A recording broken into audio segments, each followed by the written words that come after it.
Mm-hmm. You don't have to hold it. Are you good? Yep. Is it videotaping? Yep. All right.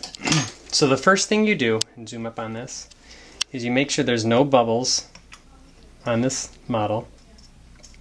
It's nice and smooth everywhere. And then you grab the round burr. You put a little indentation between the first molar and the second premolar on both sides.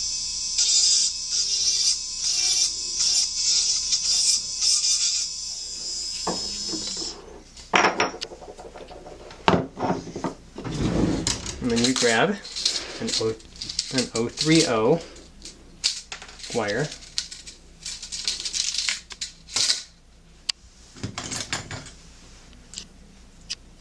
Cut it in half.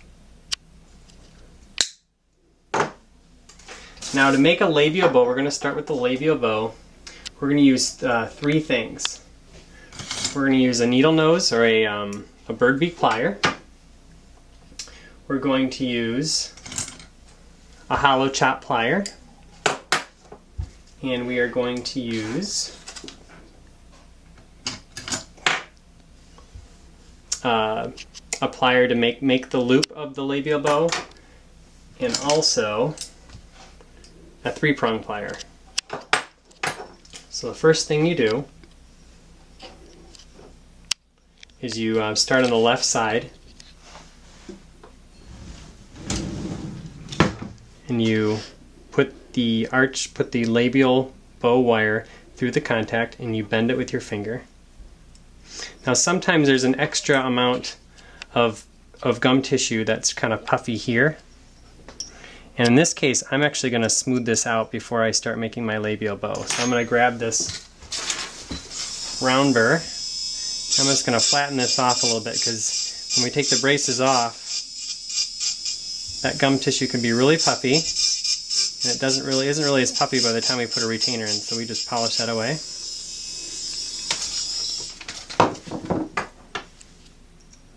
And so I take this as I bend this around through that contact. And then what I grab is I grab a Sharpie marker and I mark where we want to have that circle to start. And I'm going to guess about right here. I want that circle to go about 1 millimeter above the junction between the gums and the teeth. I want it to arc just above that. I think that's about right. So then I'm going to grab this plier. It's got a round barrel. I'm going to put it right on that dot. I'm going to bend this around, not all the way, and I'm going to turn it a little bit. Keep bending this around until I have a nice smooth curve.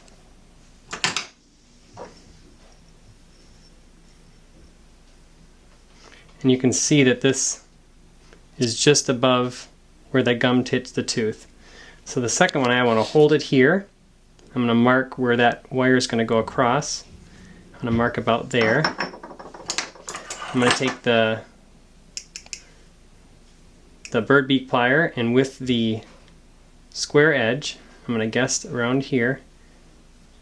I'm going to bend a nice 90-degree angle right on that line there. At this point, things are looking really good. Now I want to bring this across the front. In order to do that, I'll take my hollow chop plier. It has a rounded edge. I'll put a nice curve on it.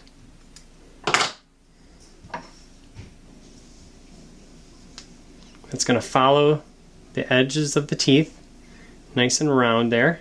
That one looks pretty good. I'm going to mark about the same spot over here so we can start this next circle. Now this is the hard part because you want to make these be the exact same height. And anytime you bend a wire, you always want to bend a little bit after the dot, because as you bend, this takes up, that bend takes up wire length. So in order to get that spot right on the bend, you always grab a little bit after it. Okay. This one we want to make exactly the same height as this other one. So we'll have to eye this up, and this takes practice. Bend that other little circle here. Make sure they're the same height. This one's a little bit taller. So one thing you can do is you can shorten that there until it's about the same height. We want everybody looking good. We don't want them having one side really tall and one side really short. You want everything to be nice and even. You can also use your fingers for this round part, and if it's too flat or too round, you can change that. So now we have the two loops. Now all we need to do is we're going to cut this extra here. We're going to put this over. Make sure it's nice and straight in the front. I'm going to take my finger and I'm going to bend this around again, just like we did to start the thing off. And once again, you want to make sure these are the same height.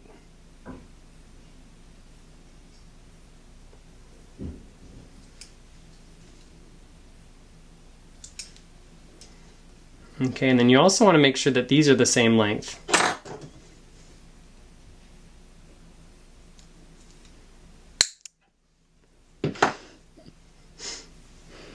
Alright, I hit the camera there, but I didn't mean to do that.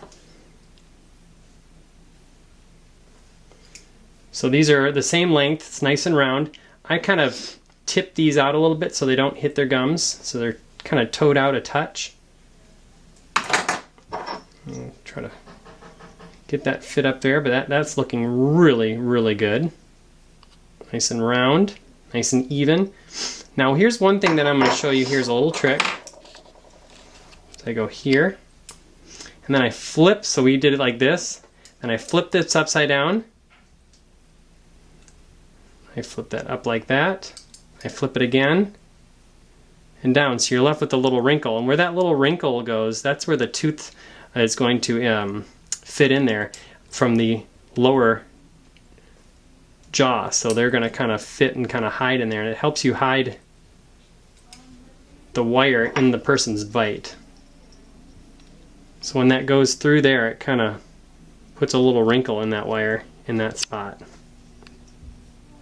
Okay, so the one last thing we have to do with this labial bow, and pretty much it's all done, we're going to do our final little checks in a second, is put a little circle here, and you just kind of grab it and you spin it. You just get a little circle there, and that's to help retain the wire in the plastic. So you have two little circles.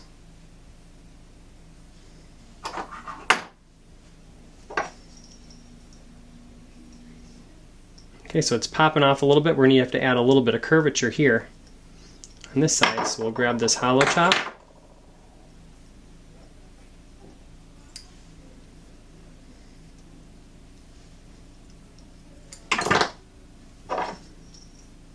Now if there are any incisors or things that go in and out that need more adjustment, you can take wires and bend that custom.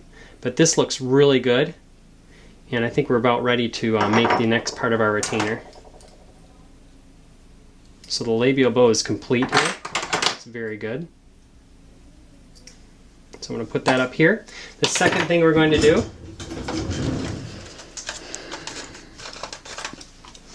is grab two ball clasps. And what I like to do is I like to grab these and I like to cut a little bit off of the ball clasp, just because I know this is going to be a shallow pallet. I'm just going to cut off maybe about 1/4 inch. So it's a little bit shorter. And then holding both at the same time, I take this 3-prong and I go as far up as I can. I put a little bend here. Not quite 90 degrees, but pretty close. And then holding them both together, I move about 1/4 inch this way. I put a little bend here. And then I do that same bend that we did with the labial bows. I do that little squiggle here to help fit it in the bite. Okay. And the last thing I do is I put another little one of those loops on the end of this. And this one you can hold a few different ways, but you're just kind of spinning it around like a little circle. Make sure it's nice and flat. And the other one you want to go the opposite direction because it's going to go on the other side of the mouth. And with those holes that we had before, things line up really nicely there. So this other side, it's going to have to lay like this. So the loop's going to have to go on the other side. Alright, this one is going to line up like that. So, with the labial bow and the 2 retentive ball clasps on the back,